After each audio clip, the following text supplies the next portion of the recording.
ஜெர்மனியின் மார்க் ஸ்வாபனில் உள்ள ஒரு கஃபே உரிமையாளர் உள்ளூர் அதிகாரிகளால் ஒரு சிக்கலை சந்தித்துள்ளார். குறித்த உரிமையாளர் தனது கஃபேவிற்கு வெளியே பெர்கோலா எனப்படும் ஒரு வெளிப்புற மூடப்பட்ட பகுதியை காட்டினார். அவர் அதற்காக 1,50,000 யூரோக்கள் அளவிலான பணத்தை செலவிட்டுள்ளார். மேலும் அது வாடிக்கையாளர்களிடம் மிகவும் பிரபலமானது.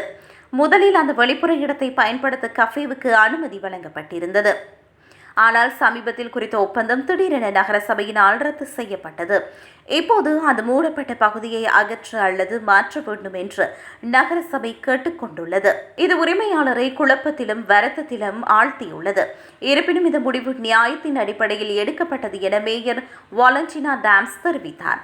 அத்துடன் சந்தை சதுக்கத்தில் உள்ள அனைத்து கஃபேக்களும் ஒரே விதிகளை பின்பற்ற வேண்டும் என அவர் விளக்கியுள்ளார். அனைவரும் சமமாக நடத்தப்படுவதற்காக அவர்கள் பெர்கோலா போன்ற நிரந்தர கட்டமைப்புகளை பயன்படுத்தாமல் எளிய நிழல் தரும் இடங்களை மட்டுமே பயன்படுத்த வேண்டும்.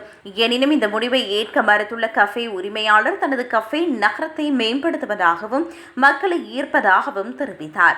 குறித்த இடம் வாடிக்கையாளர்களை வானிலையிலிருந்து பாதுகாப்பதோடு அமர்வதற்கு வசதியான ஒரு இடத்தையும் உருவாக்குகிறது என அவர் குறிப்பிட்டார். முன்பே அனுமதி பெற்றிருந்தும் இவ்வளவு பெரிய முதலீட்டை இழப்பது நியாயமற்றது என அவர் சுட்டிக்காட்டியுள்ளார். இந்நிலையில் இந்த பிரச்சினைக்கான சட்ட விவரங்கள் தொடர்பில் நகர சபை ஆய்வு செய்து வருகிறது. இதனை அடுத்து இறுதி முடிவு எடுக்கப்படும் என்று தெரிவிக்கப்படுகிறது.